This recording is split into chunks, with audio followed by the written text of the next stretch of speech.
જય માતાજી, જય શ્રી કૃષ્ણ. હું ચિરાગ ચૌહાણ, મારી યુટ્યુબ ચેનલમાં તમારું હૃદયપૂર્વક હાર્દિક સ્વાગત કરું છું. હું છું ઝરિયા મહાદેવ પાંચાળ ભૂમિમાં, અને બસ અહીંથી જઈ રહ્યો છું સુરત દેવળ. ચોટીલાથી થાન જતાં 8 કિલોમીટર પછી, ચોટીલાથી 8 કિલોમીટર પછી પંચાળ ભૂમિનું યાત્રાધામ શ્રી નવા સુરત દેવળ મંદિર. અહીંયા બોર્ડ લગાવેલું છે. નવા ગામ પછી તરત આવી જશે, ત્યાં બોર્ડ પણ લગાવેલું છે. તો અહીંથી જવા છે. અહીંથી આપણે જઈશું સુરત દેવળ.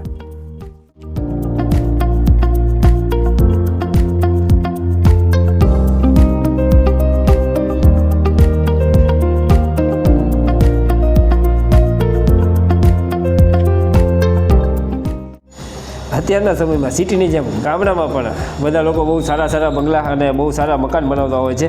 તો તમારા માટે લઈને આવ્યો છું ગુજરાતની સારામાં સારી કાચ અને એલ્યુમિનિયમમાં કામ કરતી કંપની ડ્રીમ એન્ટરપ્રાઇઝ, કે જેમને આ એક બંગલો બનાવ્યો છે જે તમે જોઈ રહ્યા છો. જેમને કાચનું બહુ જ સરસ મજાનું કામ કર્યું છે. તમે મોટા મોટા કાચના દરવાજા જોઈ શકો છો. તેમને સ્લાઇડર પણ બહુ સારી ક્વોલિટી સાથે બનાવ્યા છે. અને અત્યારે જેમ નવી નવી ડિઝાઇનો આવે છે, નવી નવી વેરાયટી આવે છે, તો તેની સાથે સાથે ડ્રીમ એન્ટરપ્રાઇઝ ચાલે છે. અને તમે કહો તે પ્રમાણે એન્જિનિયરિંગ પ્લાનિંગ સાથે તમને સરસ મજાનું કાચનું કામ કરી આપે છે. ડ્રીમ એન્ટરપ્રાઇઝ દ્વારા કરવામાં આવેલા કામમાં ક્યારેય કોઈ રિપેરિંગનો પ્રોબ્લેમ આવતો નથી. કદાચ સમજો રિપેરિંગનો પ્રોબ્લેમ આવે તો તાત્કાલિક ધોરણે તેનો નિકાલ કરવામાં આવશે, અને તે પણ કોઈ ચાર્જ વગર. તો કાચના કામ માટે તમે અત્યારે જ કોન્ટેક્ટ કરો ડ્રીમ એન્ટરપ્રાઇઝ. મોબાઈલ નંબર મેં આપેલો છે, અથવા તમે મને ઓળખો છો તો મારો પણ કોન્ટેક્ટ કરી શકો છો. તો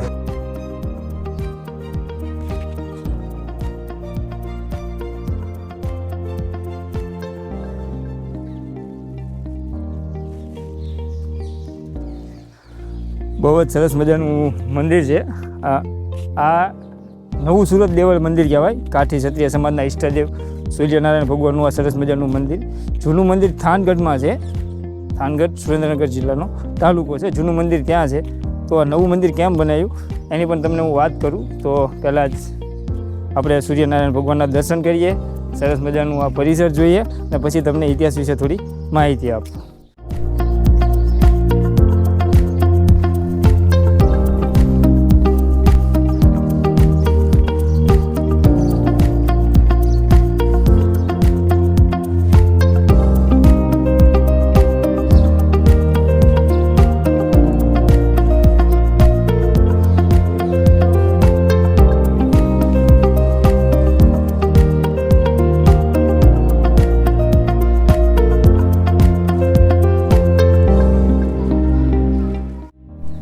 જે સુરત દેવળ, જે જૂનું સુરત દેવળ છે, તે થાનગઢમાં છે.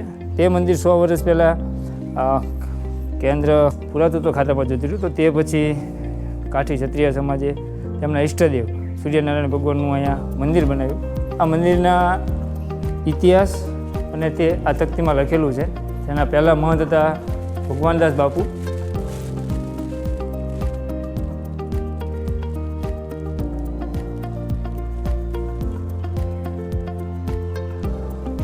આ મંદિરની પ્રાણ પ્રતિષ્ઠા મહોત્સવ, સૂર્યનારાયણ ભગવાન અને રાંદલમાના પ્રાણ પ્રતિષ્ઠા મહોત્સવ વિક્રમ સંવત 1991ના વૈશાખ સુદ 11 બુધવારે પ્રાણ પ્રતિષ્ઠા મહોત્સવ કર્યા હતા.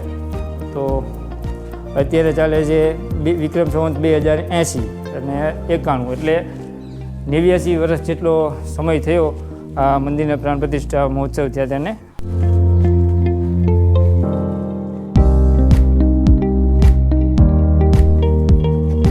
આ જગ્યાના પહેલા મહંત શ્રી ભગવાનદાસ બાપુ, મહંત શ્રી સૂર્યપ્રકાશદાસ બાપુ, મહંત શ્રી ત્રિકમદાસ બાપુ, મહંત શ્રી હરિવલ્લભદાસ બાપુ. બહુ જ વિશાળ જગ્યામાં, બહુ જ મોટા પરિસરમાં સરસ મજાનું મંદિર બનાવવામાં આવ્યું છે. બહુ જ સરસ છે. મને આવીને બહુ જ ગમ્યું. આ જે મંદિર છે તેના પાછળના ભાગમાં, મંદિરના પાછળના ભાગમાં દેવ સરોવર આવેલું છે. આ સરોવરની પણ બહુ ખાસ વિશેષતા રહેલી છે. એવું કહેવાય છે કે આ દેવ સરોવરમાં ભગવાન અહીંયા, બધા દેવતા અહીંયા સ્નાન કરવા આવતા હોય છે.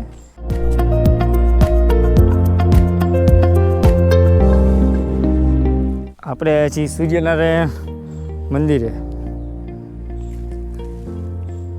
તો આપણે સૂર્યનારાયણ ભગવાનના પણ દર્શન કરીએ, દેવ સરોવરના પણ દર્શન કરીએ, અને આપણે અત્યારે છીએ સુરત દેવળ સૂર્યનારાયણ ભગવાનના મંદિર. આ જ્યારે આ સરોવર છે ને, આ સરોવરમાં ત્યાં સુધી જ પથ્થર નીકળ્યા કે જ્યાં સુધી મંદિર બનીને તૈયાર થયું. મંદિર જેવું બનીને તૈયાર થયું એટલે અંદરથી પથ્થર નીકળવાનું થઈ ગયું બંધ અને પાણી નીકળવા માંડ્યું. તો આ છે સૂર્યનારાયણ ભગવાનની તાકાત. અને સૂર્યનારાયણ ભગવાનની તાકાત જો તમારું જોયું હોય તો તેનો પૂરેપૂરો ઉલ્લેખ મેં ભેટડિયા પાન મારે જે વિડીયો બનાવ્યો હતો તેમાં કરેલો છે કે સૂર્યનારાયણ ભગવાનની આપણા જીવનમાં શું જરૂરિયાત છે. આ જે પાંચાલની ધરતી છે, આ બાજુ એક વસ્તુ મેં બહુ જ મસ્ત જોઈ, બધે આવા ચબૂતરા લગાવેલા છે, સરસ સરસ. જ્યારે પણ તમે આ સૂર્યનારાયણ ભગવાનના મંદિરે આવો છો કે જ્યારે પણ તમે આજુબાજુ વિસ્તારમાં આવો છો, જ્યારે પણ તમે આવો હોય અહીંયા આવો છો તો બપોરના ટાઈમે અને સાંજના ટાઈમે 2 ટાઈમ જમવાની વ્યવસ્થા હોય છે.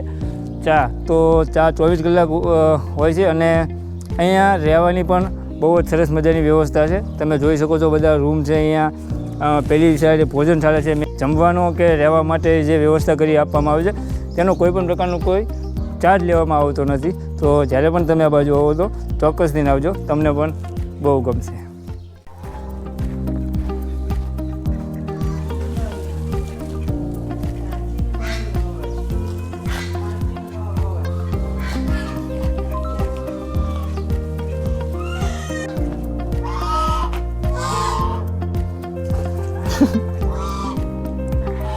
મજા આવી જાઓ.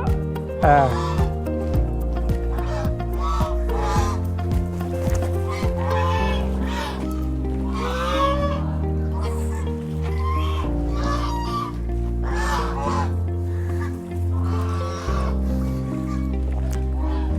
જિંદગીમાં શું જોઈએ યાર, બસ સરસ મજાની બાઇક છે, હરીએ ફરીએ ને મજા કરીએ. સરસ સરસ.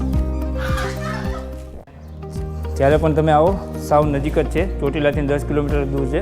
ત્યાં ચોટીલાથી થાનગઢ જતા રોડ પર જમણી સાઈડ વળી જવાનું, ત્યાં બોર્ડ આવી જશે નવા ગામથી થોડેક આગળ.